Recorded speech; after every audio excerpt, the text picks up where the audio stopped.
All right, hello everyone. Welcome back to the channel. It's been a while since we put out a video, but we're going to wrap up this series on this distortion analyzer build here, and this will be the final part. It's going to be probably a long video.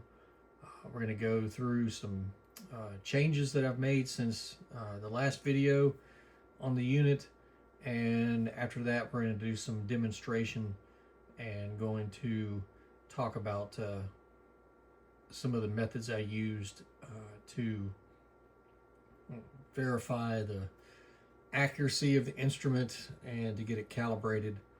So like I said, it's going to be a long video, so just stick with it if you can, and hopefully you'll be able to get some useful information from this. All right, so going through the analyzer here, I'm going to point out a couple of things that I've changed. Mainly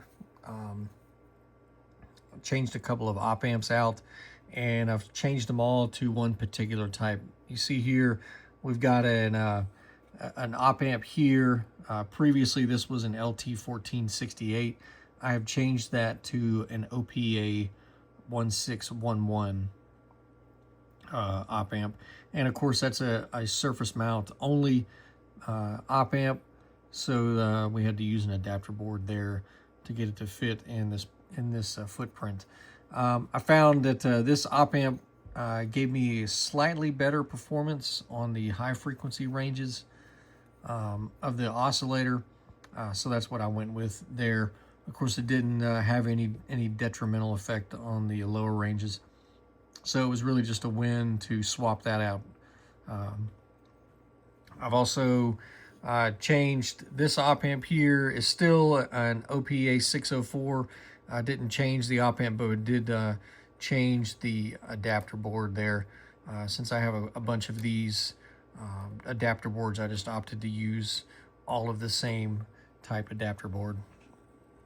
In the analyzer section, we see here we have another OPA 16611 op amp here. This is in the 10x gain amplifier. That's the amplifier that follows the attenuator there. I used this op amp here to have a little bit better performance.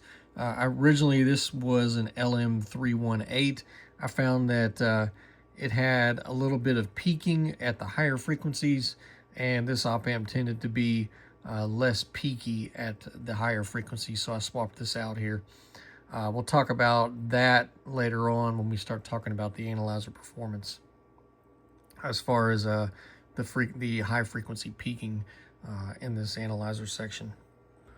The monitor buffer has been swapped out for an OPA 1611.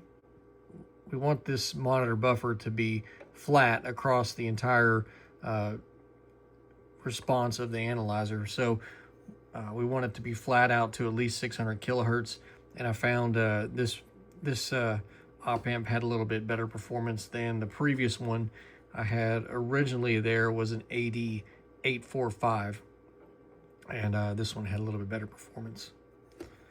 Nothing else much changed there, and the biggest change is we've got a new RMS board.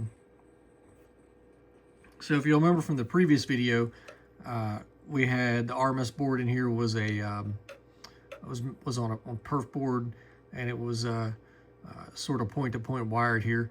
I've opted to make some changes to the RMS board, in particular the gain amplifier on the front end of the RMS board, and doing so I went ahead and just decided to etch a board to put it in here. We'll look at this schematic of this here and talk about the changes that I made. Also, you see on the front end is another OPA 1611 amplifier. I've quite a few of these. I swapped out two, and I started working with these op amps during the process of the rebuild of the RMS converter, and I found that they were pretty good performers, and they were very well behaved. So I just ended up sort of playing around, swapping and trying out different configurations, and so that's what I went with here. But again, this op amp works really good in this position, gives us the response we need for our RMS converter. All right, speaking of RMS converter, here's the schematic of the new RMS converter. And like I mentioned, the biggest change is the front end section here. I've reconfigured this gain stage to be a little more stable and to have a little bit better frequency response for what we're looking for here. Now, as I mentioned in a previous video, we were interested in getting out to the third harmonic of the highest range of the analyzer, so the highest range being 200 kilohertz. We want to get out to the third harmonic at least at 600 kilohertz there. And so that's kind of what I've gone with the design around here. Looking at the front end, the first portion we have here is our gain stage. As I mentioned, this uses an OPA 1611, and we've got a gain of 26 dB. So that will bring our 100 millivolt RMS signal input here up to 2 volts RMS, so that our full scale signal at the input here, our 100 millivolts, which is our full scale signal, will then put 2 volts RMS into the RMS converter to keep the RMS converter in a more in a wider bandwidth operation there. We looked at the data sheets on this part in the previous video. We talked about the reasons why we needed to keep a higher input level to the RMS converter. That gave us the most bandwidth for our RMS converter. There is a small trim here. The same thing here. We talked about that previously. The trim is simply to set the output here for 2 volts RMS, so to trim that gain to 26 dB. So when we get 100 millivolts RMS in, and we can trim this to be 2 volts here. And the way we do that, we apply a 100 millivolts RMS input signal here, and then we can look at the RMS value on the output of our RMS converter here, and we can trim this for exactly 2 volts DC, because that's what we're looking at here. So we take 2 volts RMS in, and we get 2 volts DC here. There's a small capacitor here in parallel with the feedback resistor on the gain, on the amplifier. This is what this capacitor does is it tends to roll off the frequency response, and this is going to help with keeping this amplifier stable. And you have to, I had to really play around with this value to get a good response on my metering here for the higher frequencies, and it became a sort of give and take. You have too much capacitance here. It tends to lower your bandwidth, and it will tend to lower the response of those higher order frequency products. Get too little capacitance here, and we start to get a little bit of upset as far as some of the high frequency peaking there. So again, just a little bit of back and forth, and in the end, the value I selected was, I think, around 2 to 3 picofarads to get that where I wanted it. And we still see that even with that little bit of capacitance, that we get some roll off on the higher frequency products, just to keep the lead link, the feedback lead links short, and the nodes as compact as possible. Those portions of the circuit were a surface mount on the foil side of the board, and that's where this capacitor is, and these feedback resistors, this 9.09 kilo ohm resistor here. So those are on the back side, and again, just to keep that feedback node, this node here, particularly around pin 2, to keep it as compact as possible. We wanted to go with a small value trim here just to prevent any possible temperature effects. Coming in, we have a filter network. This filter network will tend to roll off the lower frequencies, and again, you have to play around with the values here so that we don't get too much roll off at the low end of the analyzer. So the analyzer down to 20 hertz. We don't want to get too much of a roll off. So again, playing with the values there to get a good response there, so that we get adequate indication on the low end of the analyzer as well. Coming out of the gain stage, we've got a couple of 49 ohm resistors. These just provide a little bit of isolation between the various portions of the circuit, because from here it splits into two branches. We've got our RMS converter and our average converter here. As far as the RMS and average converter portions, they really didn't change so much from the previous design. I did add a 100 kilo ohm resistor here at the input to the RMS converter, just to prevent this pin from not having a DC return path here, as we've got it capacitively coupled to the output of our gain stage. So we want to make sure that we keep this with a DC return path, and we added this 100 kilo ohm resistor there. Now, I looked at some of the newer RMS converters, and there is a newer RMS chip from Analog Devices, and it's I've got it here on this board. This is an AD 8436, and it is in a surface mount only package. And I looked at this chip because it looked pretty promising. It has a 3 dB bandwidth in the data sheet spec'd out to 1 megahertz.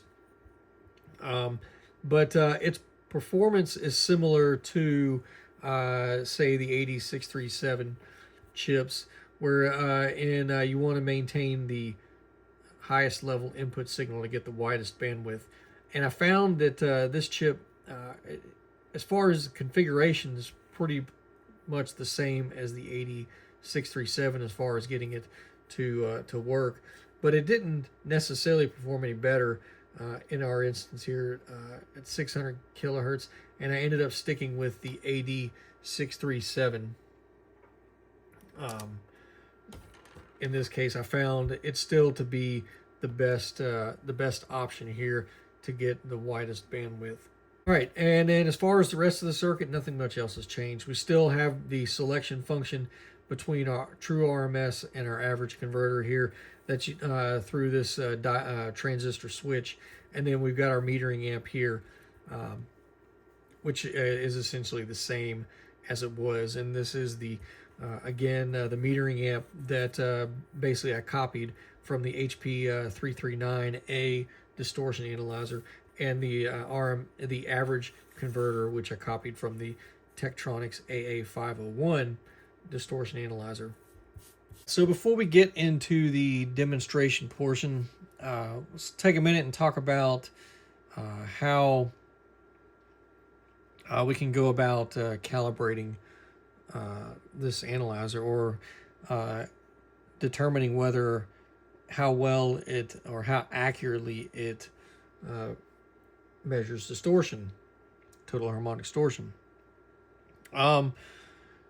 Of course, every instrument is a little bit different. I've got, aside from the Robert Cordell instrument, which we're looking at here, I've got at least two other distortion analyzers. I've got an HP 339, and I've got an HP 334A distortion analyzer. I've also got a spectrum analyzer, which we can use to measure total harmonic distortion. Of course, the previous mentioned instruments would measure total harmonic distortion plus noise, because they're going to factor in, they're going to sum all of those components together, whereas the spectrum analyzer simply looks at total harmonic distortion. But each of those instruments are going to read, if you take the same signal and put it through each of those instruments, you're going to get slightly different results from the instrument, and that's going to depend on how your analyzer is calibrated and how well it does at performing its analysis and its computation to provide you the results. So I thought about, well, and it may seem the easiest way to calibrate this analyzer that I'm building would be simply to take a measurement on, say, the HP339A, because that's an RMS instrument, and then feed that same signal into the analyzer that we built, and then simply to calibrate to read the same. And that seems to be a good idea on the surface, but the problem with doing that is that we're essentially calibrating our new instrument to using our HP339A, and my HP339A analyzer is not calibrated. It was a surplus unit that I bought on eBay, and it works, but without having some sort of standard, I don't know how well it works. It seems to provide reasonable indication. It provides values of total harmonic distortion plus noise, which I would expect to see from various instruments, but it's not calibrated, and I don't know how accurate it really is. So I don't really want to calibrate the instrument that I built to an unknown instrument, because then and I don't really know how accurate it is. And also I found that the HP339, if you look at the specs, it tends to get pretty open there at the higher end of its range.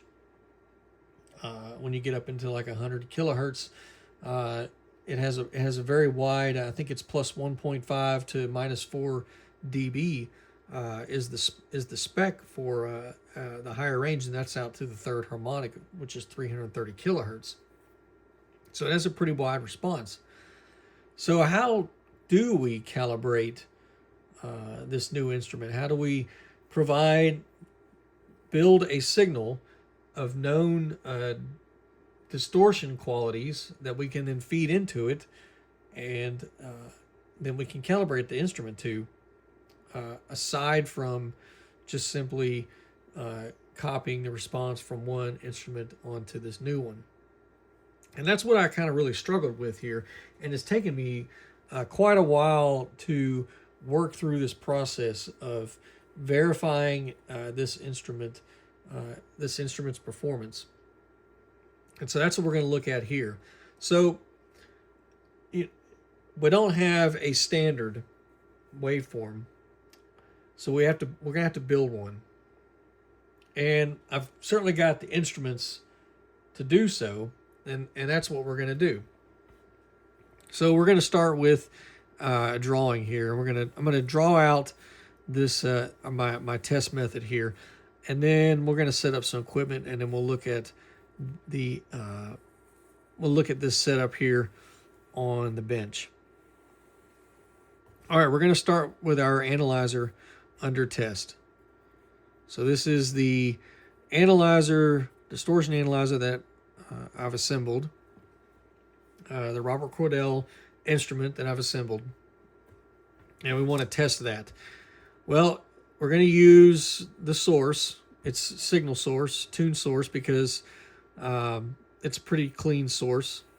So we're going to take that source out, and we're going to run it through a resistive summing network. We're going to run that signal through one source, or through one branch of a resistive summing network. And we're going to use two matched resistors. And I've got 10K, and we're using 0.1%. So these are pretty tight tolerance. 10K, 0.1% tolerance resistors. So fairly well matched. Through the other branch, we're going to first come from the output of a 600 ohm stepped attenuator.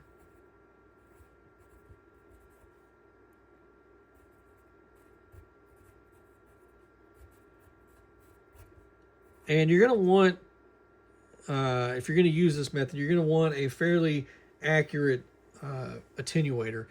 Now, in the demonstrations, I mainly just use the 10 steps, but you can use smaller steps to check finer response.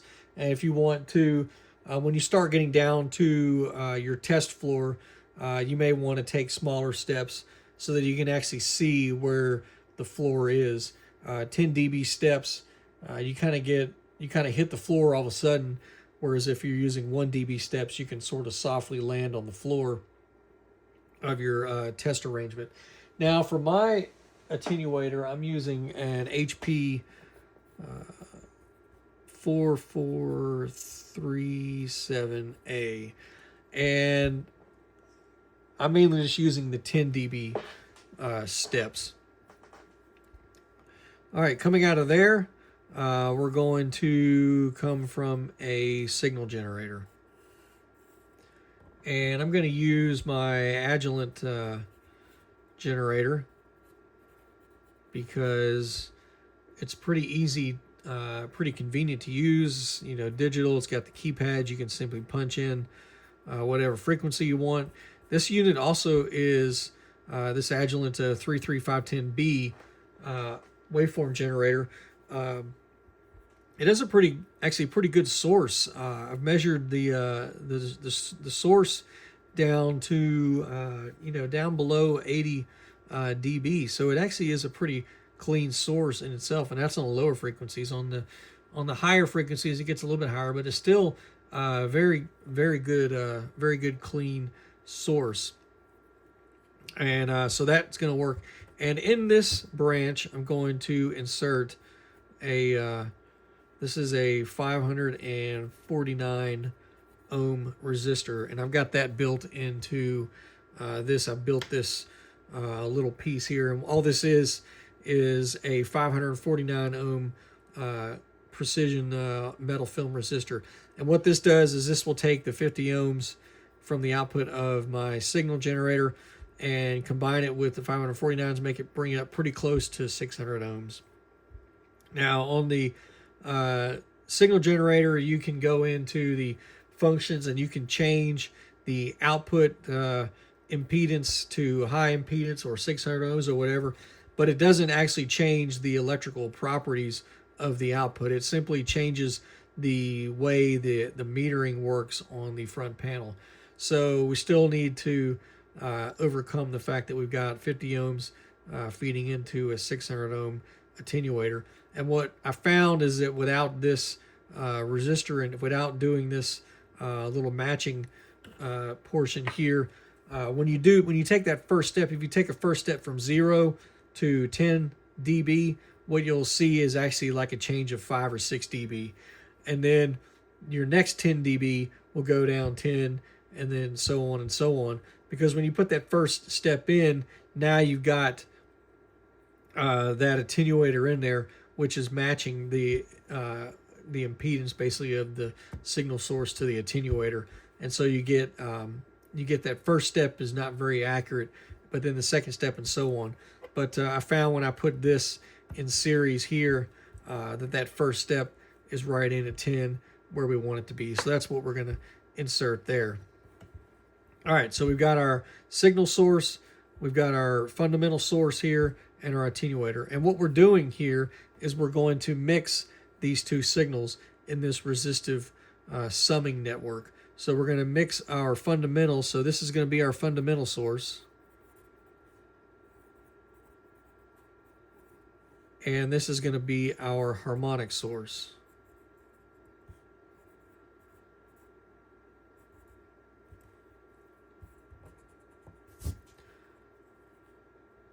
This is going to be our harmonic source. Now, they're not going to be locked, so it's not a true harmonic, but it will work if we get this adjusted. So we can monitor the frequency coming out of our analyzer on a frequency counter. And then we can simply calculate. So if I want to produce a third harmonic tone, we can simply take this frequency times 3 and then set our signal generator to that frequency. And then we can fine tune this if we're getting beats. And you'll see those on the meter of the analyzer. You'll see that the needle will tend to beat, and you can adjust this. You can adjust this to minimize those beats. And that's simply what's happening is we've got two waveforms, and if they're not synced and they're not exactly locked in. So what will happen is they'll slowly tend to pass each other back and forth as they go through, and we can minimize that that effect there on the analyzer by adjusting this to get it to get that effect to go away. Now, of course, if this was a true harmonic rich source, then all the harmonics would be essentially fixed, because they would simply be products of the fundamental. But in this case, we're creating an artificial harmonic distortion. So because these sources aren't locked, we're going to get some a little bit of interaction there, as the signals are not exactly locked, and they don't stay in the same position relative to each other. Really, I found the biggest problem with that is at the really low end, when we're down around 20 hertz. It gets really sort of iffy there with the frequencies with the two sources, and as you go higher in your frequency range, it becomes less and less of an issue. All right, so coming out of our resistive summing network, we need to use a buffer amplifier. And so we're going to put a buffer on, we're going to feed this into a buffer. And what this buffer is going to do is it's going to prevent any loading effects on this summing node here, because we're going to tie this back into the analyzer, input B and C. And we don't want this to affect this node here. This node is very sensitive, and we want to minimize anything on this node. So we want to feed it into a nice stable high impedance buffer, and then we can take our low impedance loads and attach them to the output here, and they won't load down this node here and cause our levels to shift here. So we're going to feed that into a buffer, and I'll show you this equipment. I've actually had to build some of this equipment, and there's nothing magical about it. This is two resistors in a summing network, and then this is simply an OPA, another OPA 1611 that I've built into a buffer, and it has a gain of 0, so there's no gain of 0 dB, and it's very wide band. This one that I've built here has a 3 dB bandwidth out to 18 megahertz. Now we don't need to take it that far, but out to 2 megahertz, we get a slight rise. It's about a plus 0.5 dB rise. But other than that, it's very flat. And just from memory here, I believe it's only about plus 0.01 dB, so plus a tenth of a dB at around 600 kilohertz. So really should have minimal impact on our distortion, our harmonics here when we're testing the high end of our analyzer. All right, and this buffer has two outputs. So we'll feed the main output back into the analyzer input, and we'll use the second output to monitor our composite on something. We can use a spectrum analyzer.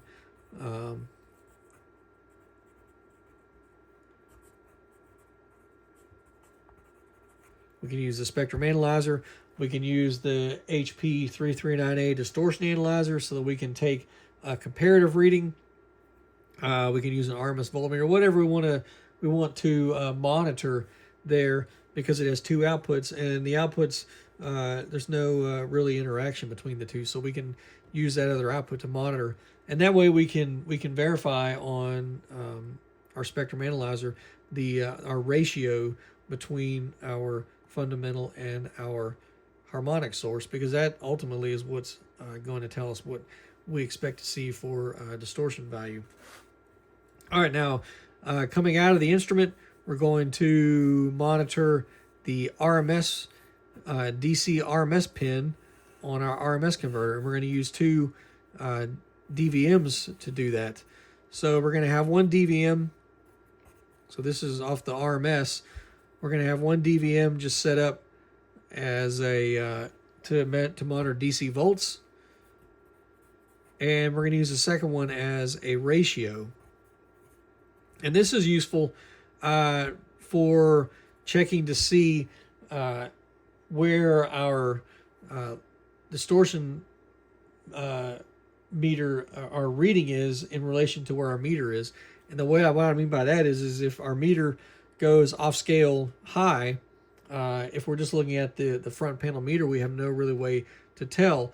But we can monitor the RMS DC volts here, and if we ratio this DVM to be 0 dB at 2 volts DC, and if our meter goes off scale high, then we can see by how many dB it's off scale high, and then we can get an idea of where the instrument would be telling us distortion was at if we had a higher range.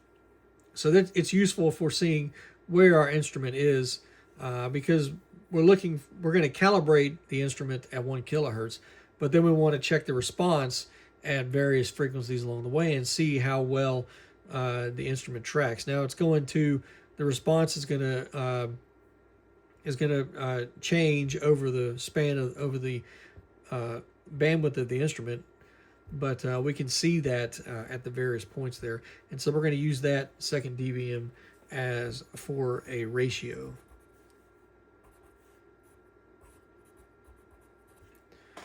All right, so this is going to be our setup for calibrating the instrument and to verify to see how well it performs.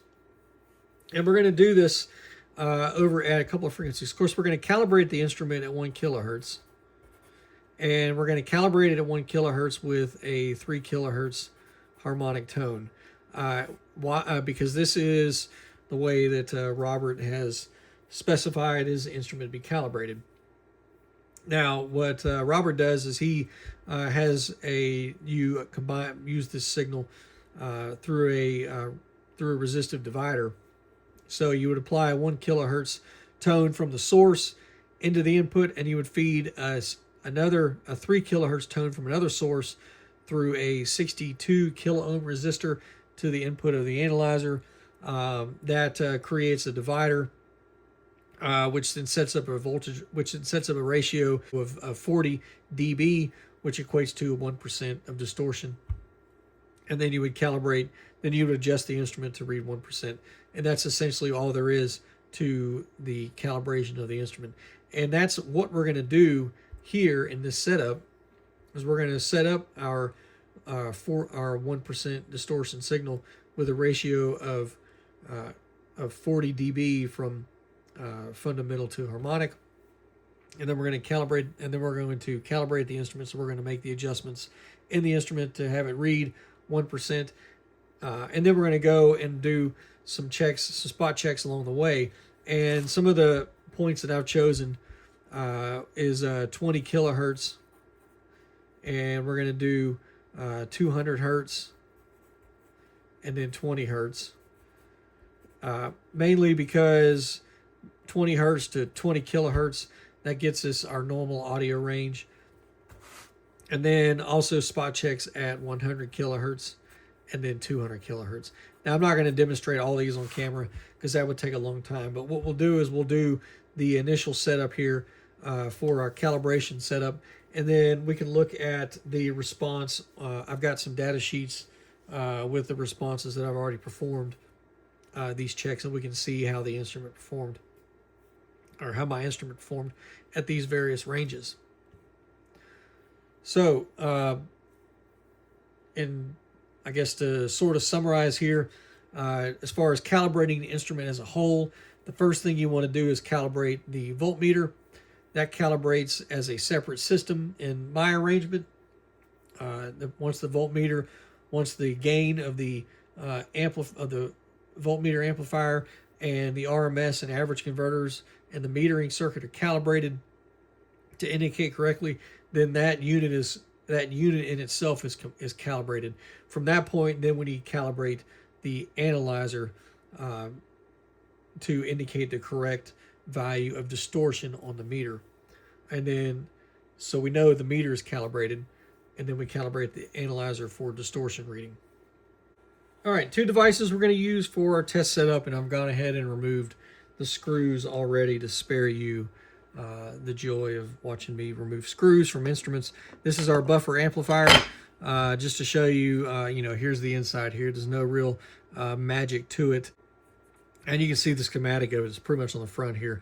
We got our input here, goes through an OPA 1611 op amp, and then we've got 2 outputs here. One is our buffer output, and the other one through a block capacitor goes to an analyzer or some other instrument that you might want to use to monitor as a secondary function here. And then, so that's our buffer, and then this is our resistive summing network here. Simply 2 10 kilo ohm resistors going into this B and C here. And we're going to feed that directly to the input of our buffer. We got some fan noise now because we're running the spectrum analyzer. Let's have a look at our test setup. All right, so as mentioned earlier, we're going to use the signal generator up here. This is going to be our harmonic source. We're coming in through this cable here, which comes down into our step attenuator. Have it set for 40 dB of attenuation. Coming out of this gray cable here, we're going into our resistive divider network, which is being fed into our buffer amplifier. And then the buffer amplifier output is being fed back into the distortion analyzer input. The other side of our resistive summing network is being fed from the source of the analyzer here, our tune source, and then we're going to monitor the frequency at the frequency counter output there on the frequency counter. And we've got our DVMs set up for a ratio there. And so we're set up right now. We can see that one DVM showing DC volts and the other one showing a ratio. Of course, we're at we're just slightly under 10 dB right there. So we see that our ratio is showing minus 10.1 dB there off of full scale here. And that's looking at the RMS DC volts from our RMS converter here. We've got an RMS output pin that we can monitor there, which is what's feeding this DVM here. So I'm going to go ahead and adjust the harmonic level. And we need to bring that level up because it's low right now. And it's low because we're using that resistive summing network. So we've got 2 10 kilo ohm resistors in series with our signal sources, which is going to drop. We're going to lose a lot of that signal power across those 10 kilo ohm resistors. So we're having to apply more than 1 volt RMS to get that output. Now I can look at the source on my analyzer and I can adjust that so that it's 1 volt RMS coming into the input of the analyzer. but I still need to look at the signal, the level of our harmonic tone, and we see that it's a little bit high, so we're going to have to adjust that, or it's a little bit low rather, so we'll have to adjust that to get it up into the proper ratio. All right, so there we are, we're about minus 39.9. Now let's bring this reference level up, because this spectrum analyzer is more accurate at higher, when it's more accurate here in the higher ranges. Now we're still keeping our offset, because all we're doing is changing our reference level. And you see that it's kind of gone down now. It's about 39 dB. We've gotten more accurate. So we can continue to adjust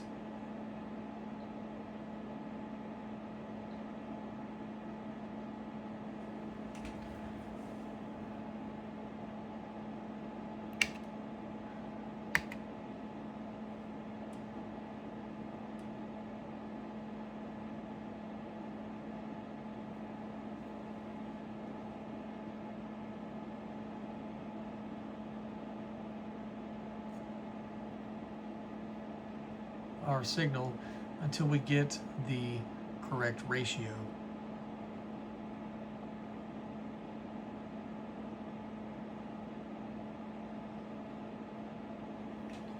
All right, so that's one method. Let's take a look and use the RMS voltmeter here, and we'll set our ratio. We'll check our ratio on the RMS voltmeter. So we've moved the input now from the spectrum analyzer. We've moved the input to the RMS voltmeter.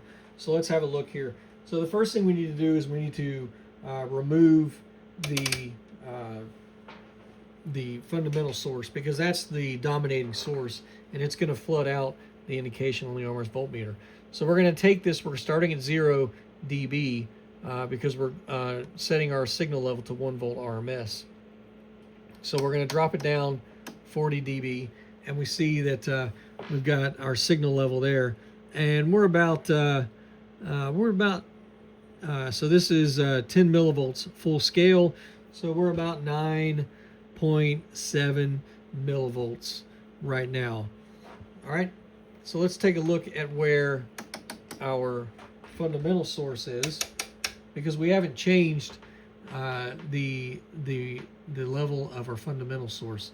The vernier control on the front panel hasn't changed, and we see that it's a little bit higher, a little bit closer to 1 volt RMS. So we can leave, or we can trim that to be exactly on 1 volt RMS, and if we turn that off, we drop down 40 dB. Now we can trim our harmonic source to be up.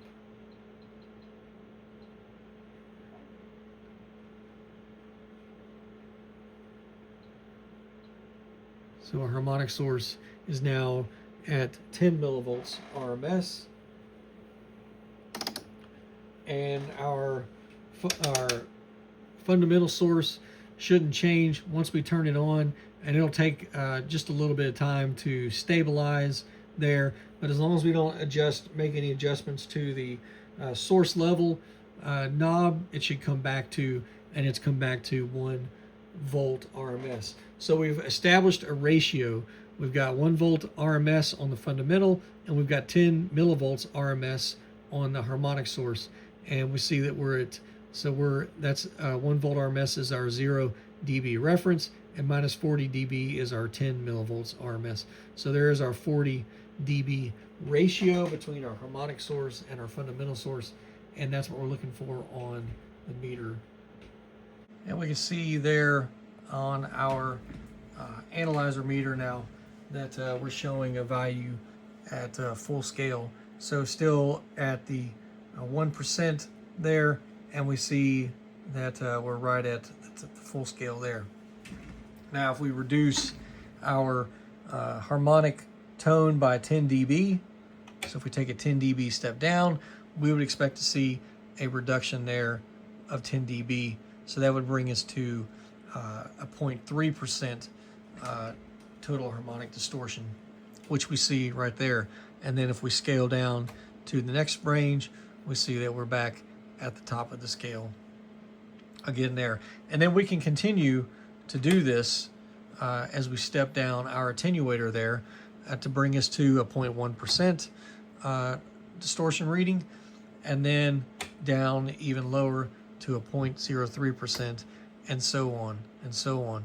Now you see that we start getting here, we've got about 0.2 of a dB low right there. So what we're actually seeing now is 70.2 dB for the ratio.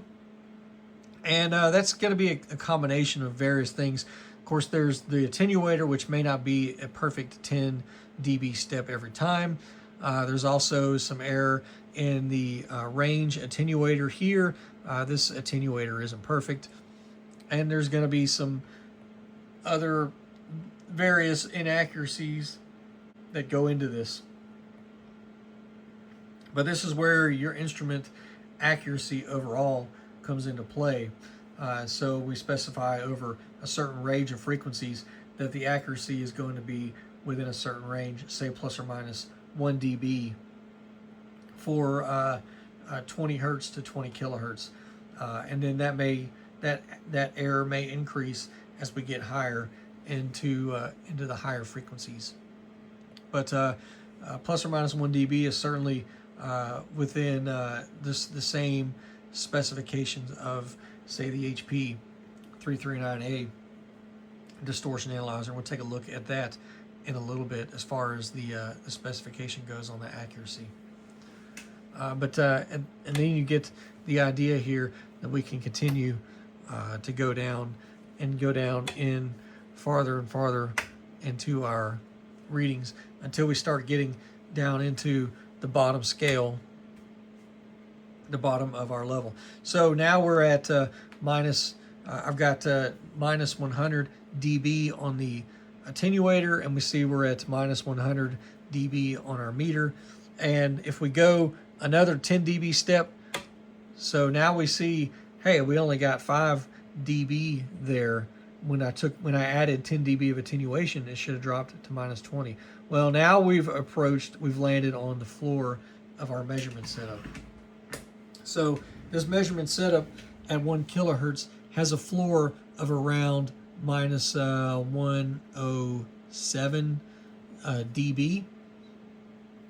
So we've gotten to the floor of our measurement, and so we're not getting. So now we're hitting the floor of our measurement setup. So our 10 dB doesn't go all the way down to 10 dB. If it was the lowest it could go would be 107, at which point we're reading the distortion level of our setup here, and that's what we're looking at right there. Now we can do one more thing. Let's do a sanity check on our HP 339A distortion analyzer.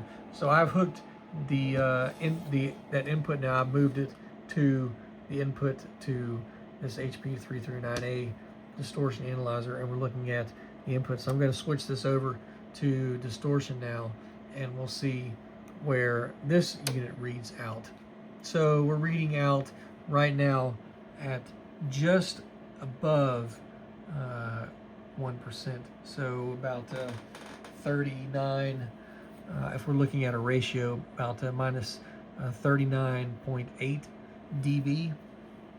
Now this is with no filters in on the unit, and this goes back to what I was saying earlier about we have different instruments, and they're all calibrated a little differently. They all behave a little differently.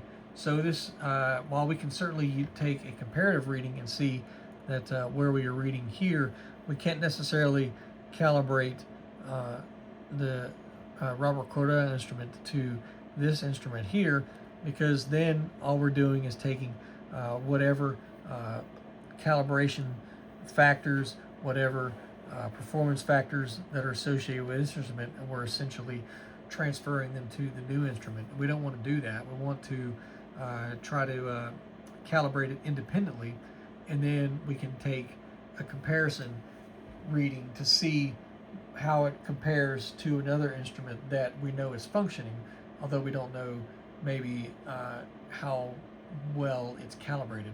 Certainly this instrument is functioning well enough, and so it's useful if we're taking that comparative reading. Let's take a look at some of the data that I've collected for my instrument here, and I'll try to keep these on the camera here as best I can. All right, so we're looking at here metering data. We can see RMS meter response and the gain amplifier response.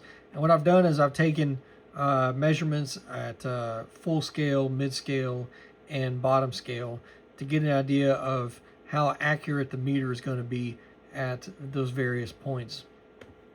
And of course calibrated at 1 kilohertz, and we see that at 2 volts RMS is full scale. It indicates 0 dB, and mid scale there is within 0.1 dB. At 20 kilohertz we're still within 0.1 dB. At 100 kilohertz now we're starting to get a little bit farther out, and at 200 kilohertz we're low by 0.25 dB. Now what's interesting to note here is there's two things to consider. First, we have to consider the gain that we're losing on our gain amplifier, and then the RMS converter itself, whether its bandwidth is starting to run out at the higher frequencies. So it's interesting to look at the comparisons here, and we see that our gain amplifier response at 200 kilohertz for full scale is still 0 dB. At mid scale it's still minus 10 dB, and at bottom scale it's at minus 20 dB. So at 200 kilohertz the amplifier is still providing full bandwidth, but what we're starting to see now is the RMS converter's bandwidth starting to lower. At 300 kilohertz we see that we've lost a little bit there, and at 400 kilohertz we've lost more, and at 600 kilohertz now we're down pretty good, about minus 1.2 dB there from the gain amplifier. And this is again what I talked about earlier, where I had the that small capacitor in parallel with the feedback network on the gain amplifier to sort of start to roll the bandwidth off of that amplifier to keep it stable. And of course we want that. We want our amplifier to be stable, so we have to sort of do some give and take here. And this is where we start to lose that response. We see that overall the RMS meter is down 1.4 dB. Now this is taking into account the loss from the amplifier plus the loss from the RMS converter itself. So this is our total loss here. So at full scale we're down minus 1.4 dB. At mid scale we're down minus 1.3 dB, and at bottom scale we're down minus 1.9 dB. Now we don't expect the instrument to be particularly accurate at the bottom scale, but it is nice to know how it responds at the bottom of the scale to give us a little more confidence in our reading, because sometimes we will be taking readings at the bottom of the scale. We want to know that the bottom of the scale is somewhat accurate for times when we are reading there. So we see, but the most accurate point in this case tends to be in the upper portions of our metering. So overall, we've lost 1.5, we'll say 1.4 dB there at the top scale. So that would give us a spec of somewhere about minus 1.4 dB at 600 kilohertz. At 400 kilohertz, we're looking at minus 0.7, minus 0.8 dB, and at 200 kilohertz, we're looking at minus 0.25 dB. So of course, these two numbers are going to play into our 100 kilohertz distortion reading, and then these two numbers will play into the accuracy of our 200 kilohertz distortion reading. Now, we're going to expect that it's going to just due to the instrument's response, we're going to get less accurate readings at higher frequencies. But you know, if you're taking these readings at the higher frequencies, you're probably at the point where you're going to be probably looking at a at the spectrum on a spectrum analyzer, and not necessarily a distortion analyzer. But we have the capability, and if we know how accurate it is, then when we have our reading, we can say, all right, we have a distortion reading. It's going to be accurate to within about 1.5 dB or so of what we see on the panel there. So again, going back and knowing the specs of your instrument and how well it performs. We've got source data. I've got flatness data here, and then output impedance. The output impedance, source output impedance, is simply measured using a voltage divider. We know that the output impedance is 600 ohms of the source. If we feed that into a 600 ohm terminator and measure the RMS volts at the node of the output where it feeds into the 600 ohm terminator, as long as the 600 ohm terminator is accurate, then we can read the RMS volts and calculate the source impedance. And it looks like the source impedance is fairly close to 600 kilohertz. So if we apply a 300 or a 3 volt RMS signal in, if we got 1.5 volts RMS out, they would be exactly 600 ohms. It's a little bit lower, which means that our source impedance is a little bit lower than 600 ohms, but it's close enough there that it shouldn't be too much of a concern. We've got our residual data here. As we can see, distortion values for 20 hertz. At 20 hertz, we're at minus 103 dB. At 200 hertz, we're at minus 107 dB. At 1 kilohertz, we're at minus 109 dB. At 20 kilohertz, we're 97.8 dB. At 100 kilohertz, we're at 85, almost minus 86 dB. And then 200 kilohertz, we're at minus 77, minus 78 dB. So that's partial data. Also, I included here the actual frequency value.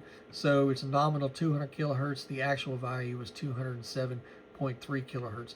Robert specifies in his article that all the frequencies should be within 10% of their nominal value, and of course they all were verified to be within that. So that's one more spec that Robert gives us in his article.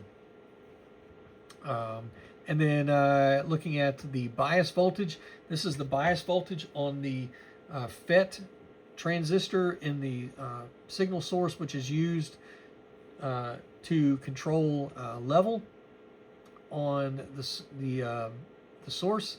And the article mentions that how to measure the pinch-off voltage of your FET, and then to record that, and then to verify that at no point on any frequency does the bias voltage approach 0 or the pinch-off voltage. It should stay within the pinch-off voltage value. And my transistor's value was measured at minus 6.05 volts. And we can see here that for these frequencies, we are comfortably in about the middle of that range there on the for the control FET. At the highest one being at 200 kilohertz there at minus 3.9 volts for the bias voltage. All right, scrolling over, I've got the complete source data here for 1 volt RMS on broken down by ranges, and we can see the values for we can see the values of my unit for 1 volt RMS for distortion. These values are taken in what's called loopback mode.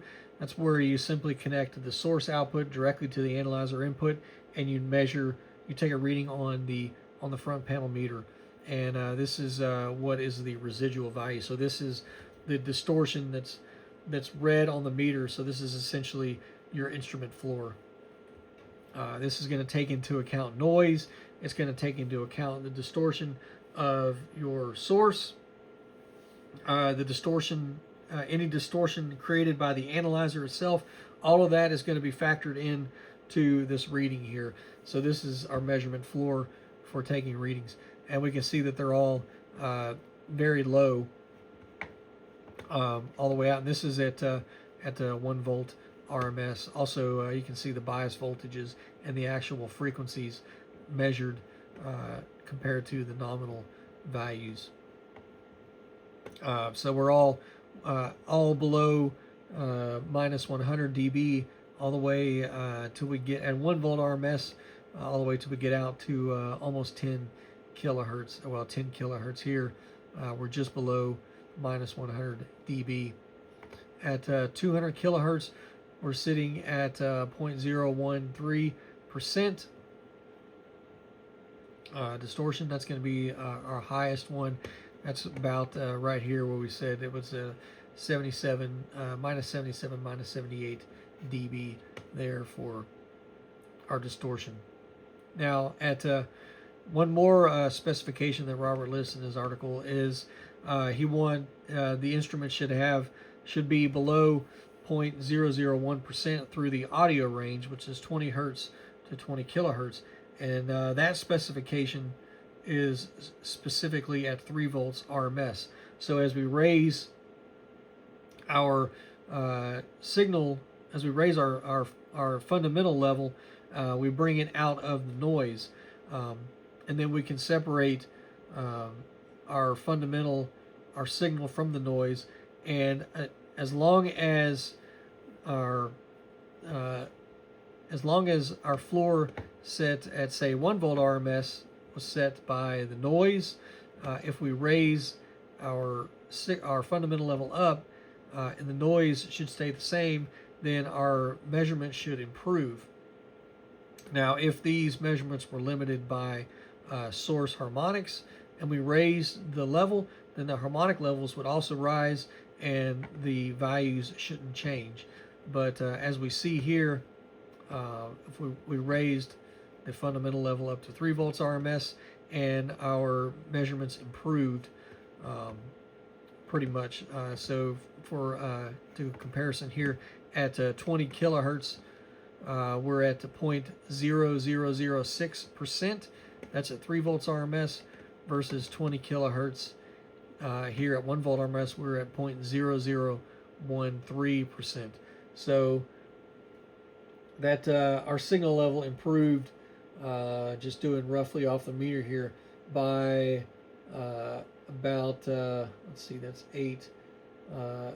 So our signal improved by about 6. We had about a 6 dB improvement on our signal, on our distortion level, by raising the fundamental level.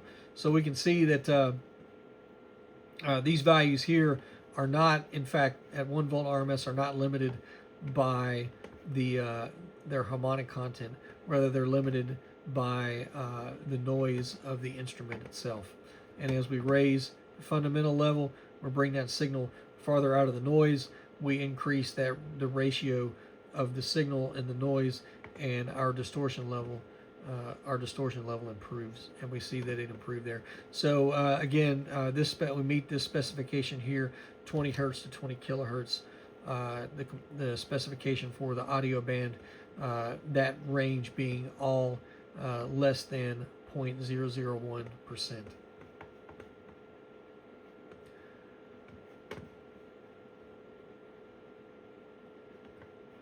All right, looking at some analyzer data here. This is not measurement accuracy. We'll get to that in a minute. These are some of the other functions of the analyzer section of this analyzer. Nominal source monitor accuracy. This is simply taking a known input level and then applying it to the input of the analyzer and seeing what the meter indicates when monitoring the source. What that's going to tell us is how well that portion, the frequency response of that portion of the analyzer. If we get, for example, we apply 1 volt, a known 1 volt RMS at a frequency to the input of the analyzer, and then we monitor the source on the front panel meter. If everything was perfect, we should get the exact same value on the meter, and that's what we see here for 1 volt RMS. And we get out to 200 kilohertz, we still get 1 volt on the meter. So, and then that was performed at various levels, up to 10 volts RMS, because that's the limit of the equipment that I have. I have the HP 3325B, which may have seen that in some of my previous videos. It has the option 2, which is high volts, which will allow me to produce a level up to, I think, around 14 volts RMS. That's the highest I can go without having an amplifier, which I currently don't have a working wideband amplifier that's capable of producing voltages higher than that signal generator. So that's what I'm limited to right now. But you know, we can test the various ranges there, and we see that out at the 200 kilohertz we got 10 volts drop. Now the reason this is here is because I've calibrated the attenuator at 200 kilohertz, because those calibrations really affect the high frequency response. And we looked at that in some of the previous videos where I made some modifications to the input attenuator. I changed the resistors a little bit, and I also added compensation trim capacitors for compensation across the attenuator to get a flatter frequency response. And so that's what we're seeing here, is the attenuator is calibrated, 10 volt attenuator is calibrated to 10 volts at 200 kilohertz. So we see that some of the other ones are a little bit lower, but you know, still within we say 5%, which is pretty good there for the attenuator. And then so there's our other ranges there.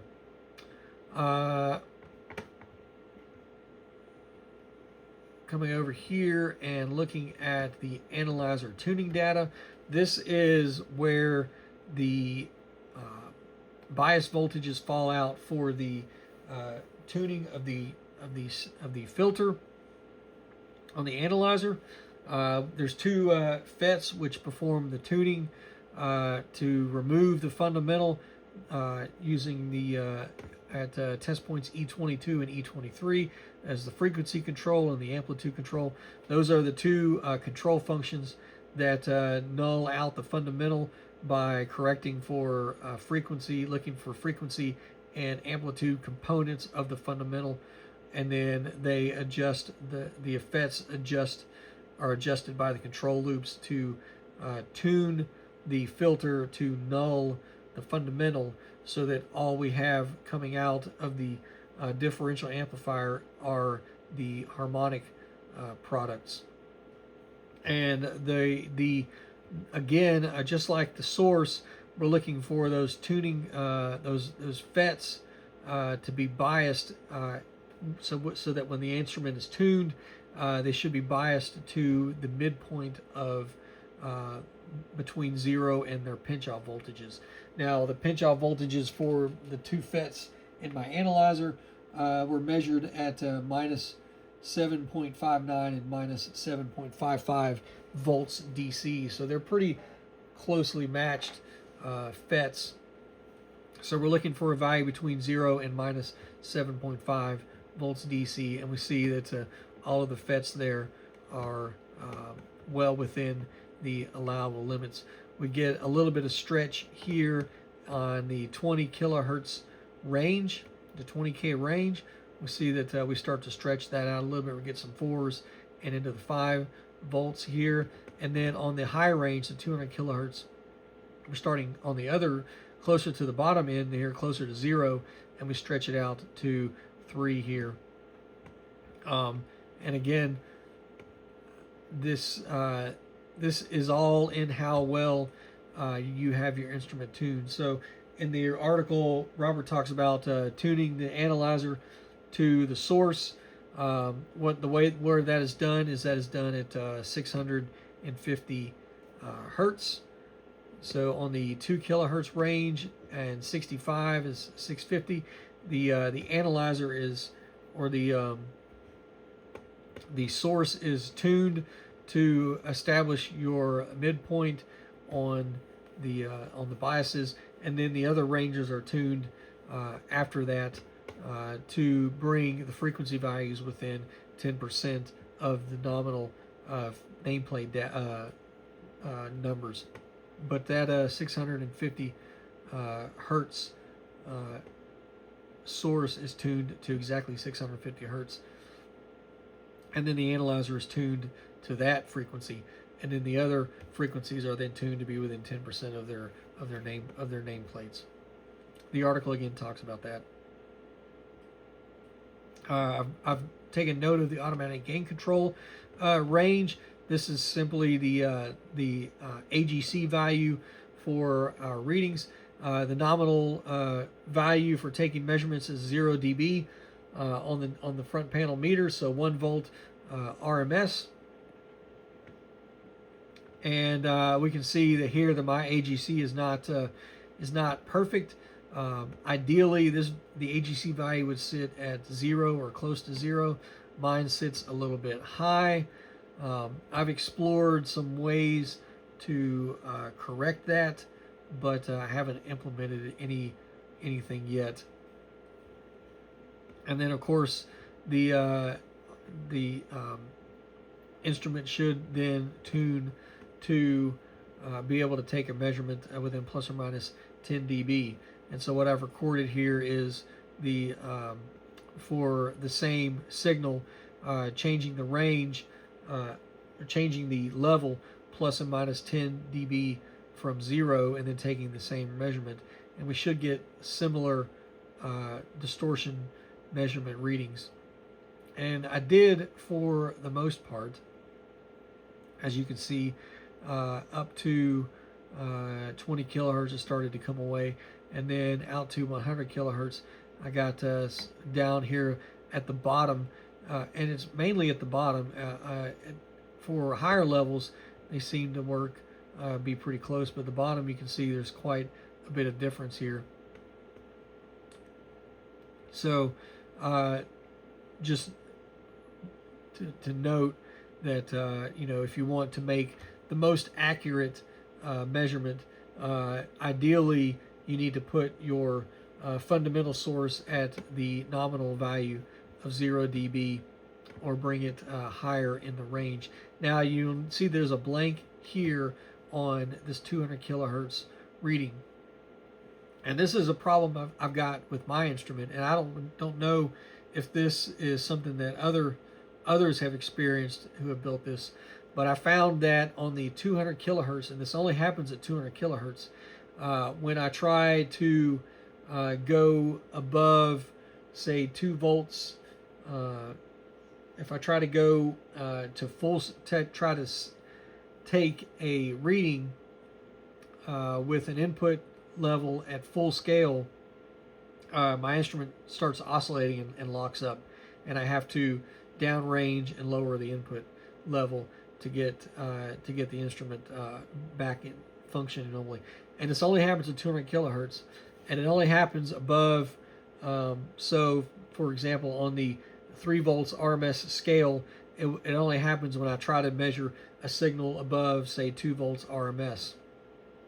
And it does that on all the ranges. So on the 1 volt, at the same point, if I go too high, it'll lock up on all the ranges that I can get. Of course, I can't do it on the 100 volt range because I don't have a signal source that goes that high, or on the 30 volt range as well because I don't have a signal source that goes that high. But on the 1, 3, and the 10 volt, it goes into oscillation and it locks up, and I have to reset the instrument to get it back functioning again. So there's no measurement here because the instrument locks up. So that's why that's blank. Again, if you've built one of these, maybe you can provide me some insight on that. I haven't really looked into it so much. It's just something that I've kind of accepted that I'm not going to, if I want to take a measurement at 200 kilohertz, generally if I'm going to take a measurement, I'm going to put the fundamental level at the nominal level and take the reading there, because it's going to be most accurate at the nominal level anyway. Looking here, I've got a couple of measurements. This is a I reference level shift over span. And as we see, this is measuring at the E32, which is the I reference signal. And this is the signal that's used to create the reference that is fed into the voltage controlled amplifier that forms the set level of VCA. So the article talks about what this value should be, and I've got it recorded here. Down here is this number down here at the bottom, and for the most part it's 1.275 volts RMS, and it's pretty flat up to about right here. So about what is that, about 3 kilohertz. It starts to shift upwards, and we see we got 1.3 volts RMS, and it continues to shift upwards. And by the time we get to 20 kilohertz, it's at 1.325 volts RMS, and then it really starts to shift in the 200 kilohertz at 1.325 volts RMS, all the way out to 1.525 volts RMS at 200 kilohertz. And so that's what I've recorded here, is the shift from 20 hertz to 20 kilohertz. There is an error of plus 0.33 dB. From 20 hertz to 50 kilohertz, the error is plus 0.18 dB. And then from 20 hertz to 200 kilohertz, the error is plus 0.56 dB. So I'm fairly certain that this is going to affect the instrument accuracy, because this IREF level is what sets the VCA, the reference level for the VCA, and the VCA is then going to adjust the level of the harmonic products to maintain at a level to maintain the ratio between to maintain the proper ratio between the fundamental and the distortion products, so that we get a proper reading of distortion at the output there. The VCA adjusts the distortion product levels based on the fundamental level. And so if the reference it uses is changing based on frequency, then it's going to have a different reference at a higher frequency than it has at a lower frequency. So therefore, for the same ratio of a signal at a lower frequency versus signals at a higher frequency, the ratio is going to be different because the VCA is going to set the products at a different level. And that's because of the shift in the IREF level. That's probably really confusing, but that's the best way I can explain it. So I feel like that's going to affect the accuracy, but I don't necessarily know that it affects it that much. I can say that as I take measurements higher and higher in frequency, so up into the 200K range and up above 100 kilohertz, that my measurements become less accurate. And I feel like that's plays into it, but I think that is mostly dominated by the true RMS converter, the 8637. I feel like the inaccuracies are more dominated by that, by the by the bandwidth of that RMS converter than they are by the IREF level shift over the frequency span.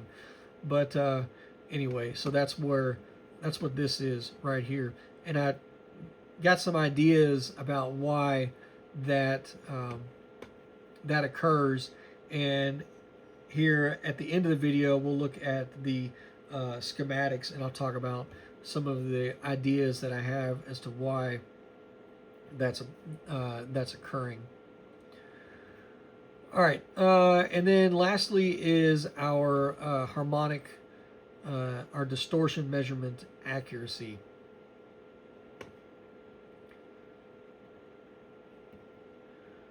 So we can see that at the top of the sheet here, we've got our test setup floor.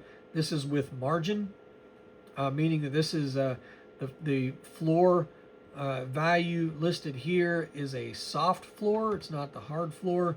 So that's where what we saw earlier, where we took that additional 10 dB step and we only got a 5 dB reduction because we weren't on the hard floor. We were kind of coming into that soft floor of our measurement setup. And this is where we are. So at 20 hertz, our floor is going to be 90 dB or 0.0032%. At 200 hertz and 1 kilohertz, our floor is at 0.001%. At 20 kilohertz, we're back up to 0.0032%. Now this is at 1 volt RMS again. All of these calibration measurements, performance measurements, were all done at 1 volts RMS. So that way I could have the most consistent readings across the entire band of the instrument. And then at 50 kilohertz, we're at 0.01%, and then at 100 kilohertz, and then at 200 kilohertz, we see that we're up much higher there. All right, next below is our 1% calibration data. This in blue is our calibration, where we calibrated to. This is for the third harmonic. We demonstrated that earlier with the 1 kilohertz and the 3 kilohertz harmonic tone.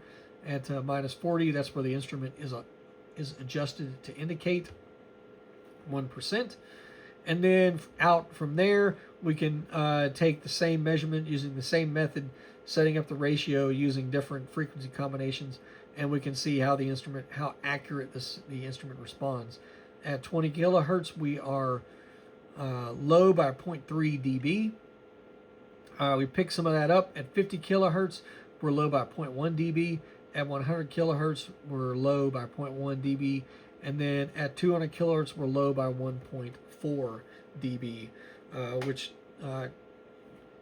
interestingly enough corresponds back to our RMS metering here for the third harmonic. There we're at -1.43 dB. So that seems to correlate there. At 20 hertz, we see we're a little bit high, plus 0.3 dB, and at 200 hertz we're high, plus 0.2 dB. You know, our accuracies are pretty good here. At least over to 100 kilohertz, we are well within plus or minus 1 dB for accuracy. Even at 0.5, plus or minus 0.5 dB, we're still within there, all the way out to 100 kilohertz. And at 200 kilohertz, we're at 1.4 dB, so we'll call it 1.5 dB there for a third harmonic.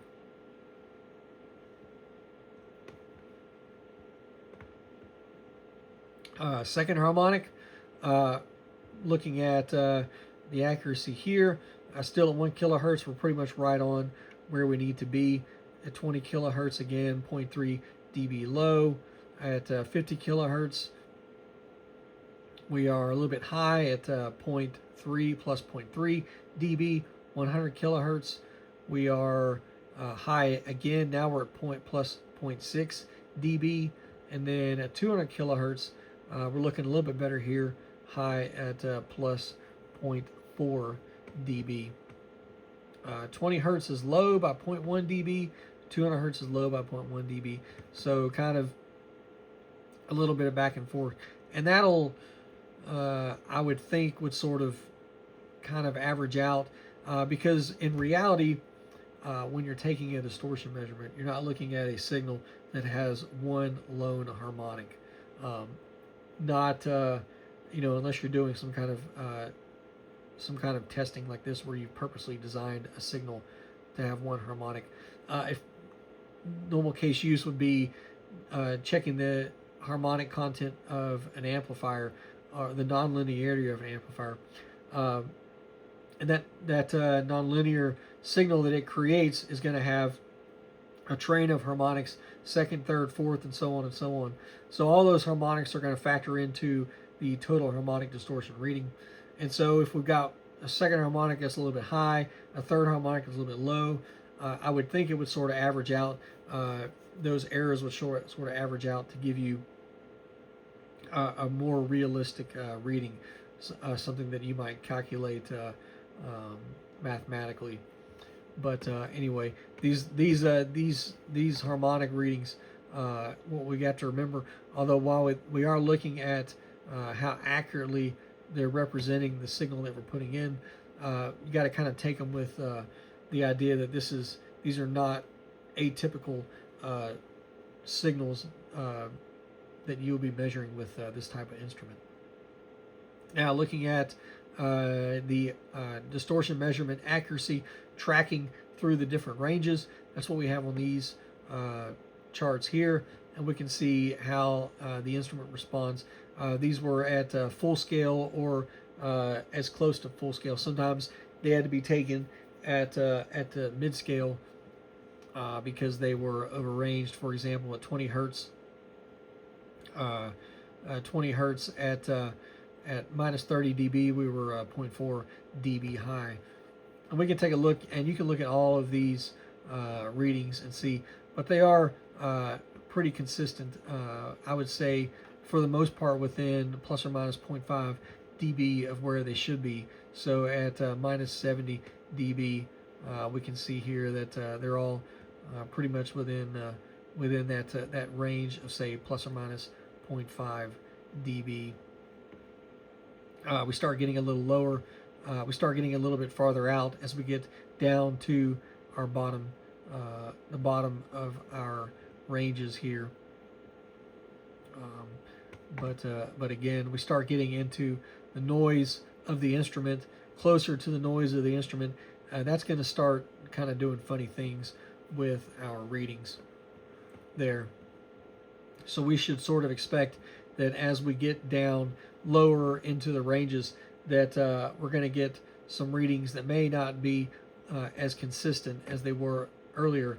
But the thing with the analyzer is not necessarily the accuracy at the lowest ranges of the instrument, but more of the resolution. So being able to pick out those harmonics and give us a reading that is somewhat consistent with what we expect to see. It may not be the most accurate, but if we've got a good resolution, we can make a lot of determinations based on just that, and not having necessarily a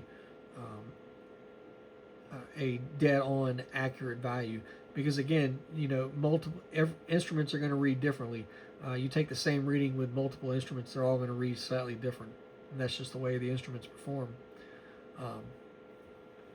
But anyway, we can see this is with again third harmonic component and then second harmonic component. Some differences there, but just like up above, shown with the calibration. And then our monitor output accuracy. So the monitor output is what we look at. That's where we look at the distortion products in like on a spectrum analyzer or an oscilloscope, so that we can kind of get an idea of what the different products are. And the monitor output is independent of the RMS meter. And this is where it's important to use that monitor output, especially on those higher frequencies where we start to see the RMS converter sort of sag a little bit in its bandwidth. And we can look at the level of our components on the monitor output, and we can see, oh yeah, the meter says this, but the spectrum analyzer or the RMS voltmeter says this. So we can say, all right, well, the meter is a little bit low, but we know that this is where the actual component level is.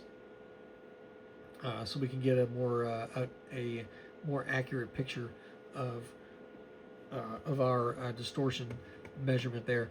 And what we're looking for is for a full scale level. So at 100 millivolts RMS is our full scale value, and anything less than that would indicate some sort of either peaking in the system or some sort of loss of bandwidth there.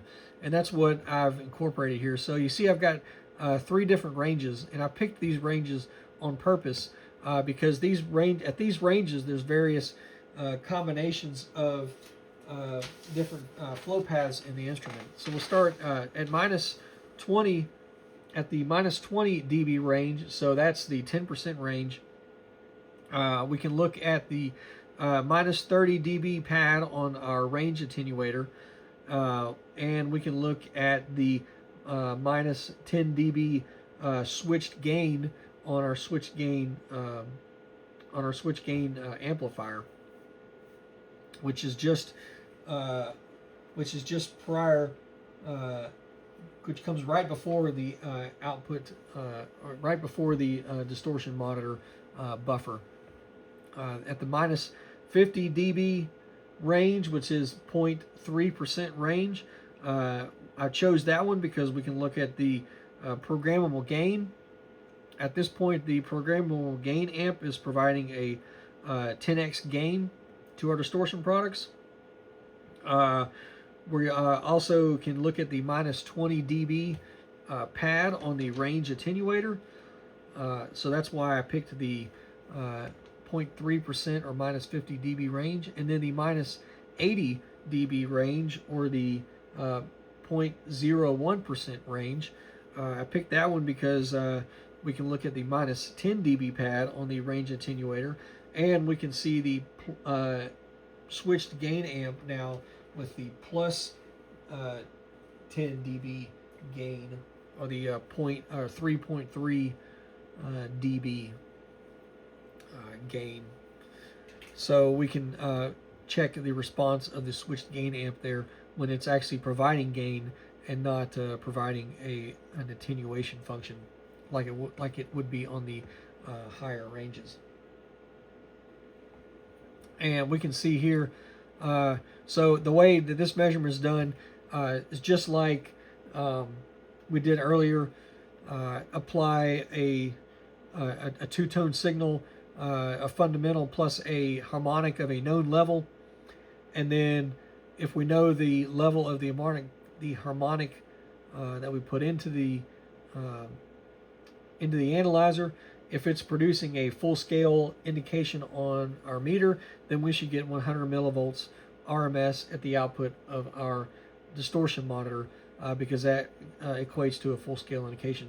So you simply construct a two-tone signal with a ratio of minus 20 dB, construct one with a ratio of minus 50 dB, and then construct one with a ratio of minus 80 dB at the various frequencies, and then we look for and then we range our analyzer to those ranges so that we get a full-scale indication on the meter. Therefore, we should have a full-scale indication at the distortion monitor, and then we can check level at the distortion monitor. And we can look for approximately 100 millivolts. And if we see something that's significantly off, then we know that there may be some sort of bandwidth issue in the analyzer. So we see that they're pretty consistently around 100 millivolts RMS, give or take, and any slight variations are going to be due to, particularly in my instrument, the range attenuator. the pads are not entirely accurate. They're within maybe a 0.5 or 0.6 dB of where they should be. And not taking the 200 kilohertz or 80 dB because I get my floor is at 77, 78 dB at 200 kilohertz. So I can't take this measurement. I don't have a source clean enough at 200 kilohertz to get down to minus 80 dB. So that's why that is blank. Now let's talk about a couple of things that I would like to do differently if I were to start this project over again. This is not a criticism by any means on Robert Cordell or his design. It is very good, a fantastic design, especially for a home constructor to construct an analyzer, a distortion analyzer. And also keeping in mind this design was from 1981, using components and parts available in 1981. It's very good design. From what I've read on various online and forums, a lot of people have built this instrument. A lot of people are very satisfied with this instrument, and a lot of people have also made modifications to the instrument over time as new components, better components become available. Namely the true RMS converter ICs. A lot of people have incorporated true RMS converters, also new and better op amps. So anyway, but here's some things that I've noted about the design. First of all, the VCA, the level set VCA, in particular, this portion right here, there is a Robert uses a peak detector down here when to feed.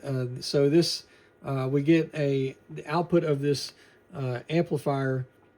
This voltage controlled amplifier here is fed into a peak detector network here, which converts this to which provides a DC input to this integrator here, which is then used. The integrator output is then used to feed back into the this voltage controlled amplifier, and this creates a loop here to maintain a constant level at our IREF, which is right here. Now, what I found is this peak detector tends to peak at higher frequencies, which is what I think is maybe a contribution to what I see in my unit, where I get more gain at higher frequencies in the instrument. Because what I've seen and what I showed you is that as we go up in frequency, my IREF level tends to shift to a higher value. Where the article says the nominal is 1.1 volts RMS, mine was 1.275 volts RMS, but it begins to shift upwards around 3 kilohertz and begins to shift up to 1.525 volts RMS at 200 kilohertz. And I've measured that, and I have determined that the problem is, I think, in this peak detector circuit. Now, I've actually built a VCA, another VCA, based on this circuit, and it's here. This VCA is essentially a clone of this circuit here, but I removed the peak detector, and I replaced the peak detector with an RMS, or an average converter circuit. This is very similar to the average converter circuit used in the average converter metering circuit that we looked at earlier. And when I incorporated the average converter, got rid of that peak detector, essentially keep everything else the same, the VCA worked much better. It's essentially flat. It was essentially flat out to 1 megahertz, which is way beyond what we need for this application. But I didn't have the peaking that we saw with this. So if I was going to start from scratch on this build, I would replace this peak detector with some sort of like an average converter Or if you wanted to get really crazy, you could change it out through an RMS converter, which is what HP uses in their HP 339A for their level set VCA. They actually use the AD. They have two AD 536 chips in that unit. One of them is in the metering. The other one is in their level set VCA, where they use an RMS converter in replace of this P converter there to do that function. And then you won't get the peaking like I get on my unit. Another thing I've noticed is the speaking of peaking, I tend to get a little bit of peaking on one of these. It's either the programmable gain or the fixed gain amp. I get a little bit of peaking. This one has a compensation capacitor there to sort of reduce the bandwidth a little bit there. And I played around with some of that, but I didn't get very good results. I tried adding a compensation, a bandwidth limiting capacitor across the feedback resistor here. Didn't really get the results that I had hoped for. In the end, and I mentioned this earlier, I replaced this IC with an OPA 1611, and that reduced the peaking. So that may be more related to the LM318. The LM318 op amp is a good op amp, but I have found that it can be very unstable at times. So when I have problems with stability on this with the LM318, I usually look for a substitute because I'm not going to go back and design the whole layout. So swapping that out tended to lower my peaking problems. Now with the peaking we get here, obviously if we got peaking here at higher frequencies, that's going to affect the level set VCA there. And so what I found is at higher frequencies, for the same nominal input level, the VCA is providing more gain to the distortion products. So it's shifting the distortion products higher, which is going to alter the ratio, make the ratio incorrect, and it's going to alter the accuracy of the reading. Again, we looked at where my instrument fell out as far as the measurement accuracies, and I am satisfied with the accuracy I've gotten with my instrument when I compare it to other instruments. One more thing that I would like to do differently about this build is I would really like to have the ability to remove the distortion product filters from the signal path.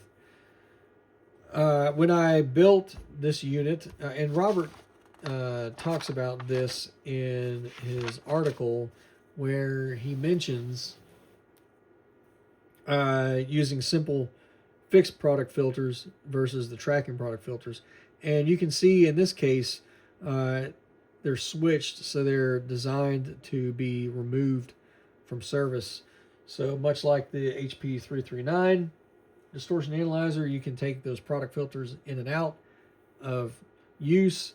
But if you incorporate the tracking product filters, which is what I did, there is no way to remove them from service.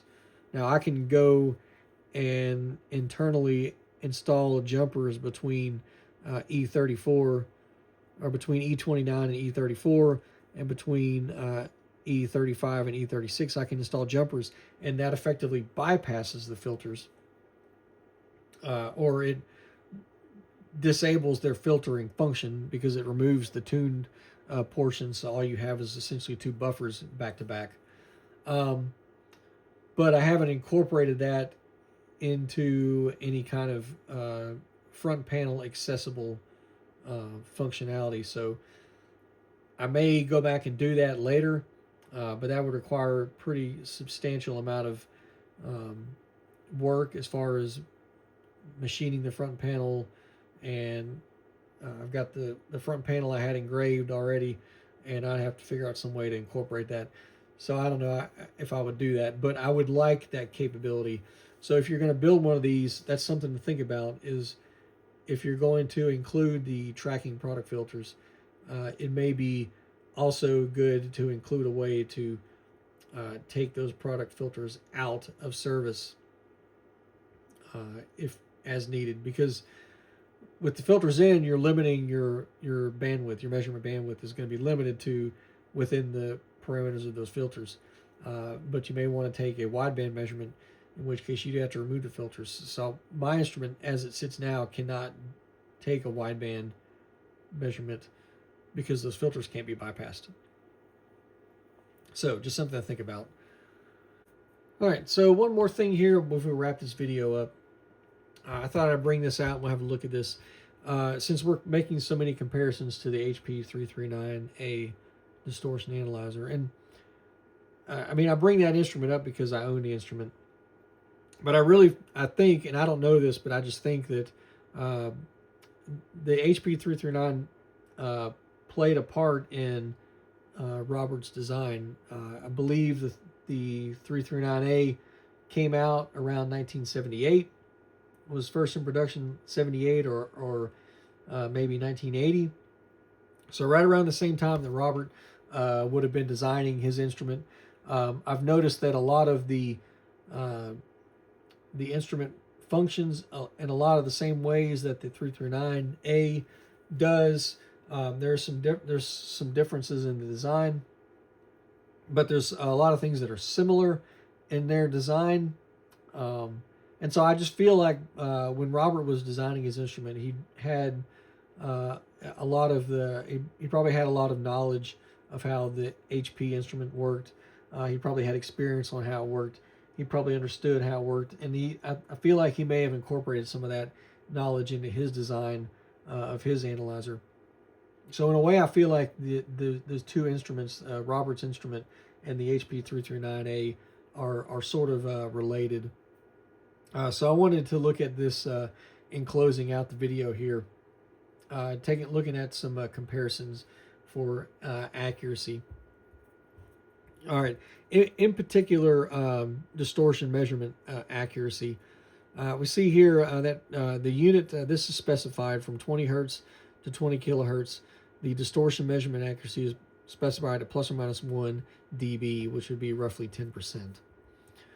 From 10 hertz to 50 kilohertz, specified plus 1 to minus 2 dB, and from 50 kilohertz to 110 kilohertz, specified at plus 1.5 to minus 4 dB. And of course, the specifications are based harmonics less than 330 kilohertz, so the third harmonic of our highest range there. I know based on the measurements that the instrument that I've built is well within these specifications and probably better. We said easily that from 20 hertz to 20 kilohertz we were about 0.5 plus or minus 0.5 dB. Out to 50 kilohertz we were within plus or minus 1 dB, and at 50 kilohertz to 110 or in our case to 200 kilohertz, and out to the third harmonic, so 600 kilohertz, we were low by 1.4 dB. We were not high. So based on the results that I got from my instrument, that is why I say I'm satisfied with the results. I've built an instrument based on Robert's built this instrument that's based on Robert's design, and the specifications are at least as good or better than my HP339A. And I know that the signal source is better than the source in my HP339A, particularly the 100 kilohertz on the HP339. On my HP339A is only down to about minus 72 dB, whereas the one on my Robert Cordell instrument is down to 85 dB. So it's got a better signal source. And I'm sure there's ways to improve on the HP 339, but just looking at a stock 339 versus a stock Robert Cordell instrument, it's pretty good. And so that's what I'm going to close out this video with. This design that Robert has come up with and is published and discussed online, and many people have built this. It's a good design. It's a very challenging design. I started this build back in the fall of 2022, and I am just now completing it. It's almost the fall of 2026. So 4 years, but you know, I've learned a lot about low signal, low noise design, filters, oscillators, all kinds of distortion techniques, measurement techniques, and whatnot. And so that's really what it's about, is learning as you go. And you know, if you want to take this project up, you know, I think that you will be rewarded in the process of this project. And there's certainly a lot of information out there on the web about it. But I am glad to finally get this complete. And you know, after 4 years of working on it, I'm ready to move on to something else. And so I'm excited about that, and I'm excited about some new things that we got coming out on the channel. I've got several pieces of equipment that are in need of repair, and we're going to get into those here in the next couple months. But that's going to wrap it up for this video. Again, I know it's long. It was a lot of stuff to cover, but I really couldn't see breaking it into 2 more videos. So just thank you for bearing with me, and I hope you were able to get something useful out of this. And if you're working on a project like this, or if you're thinking about taking up a project like this, then I hope that this is useful for you. Maybe if nothing else, you can use it as a sort of baseline as you go to something to compare it to. But that's all for this video. Thanks for watching, and stay tuned for the next video that'll be coming along.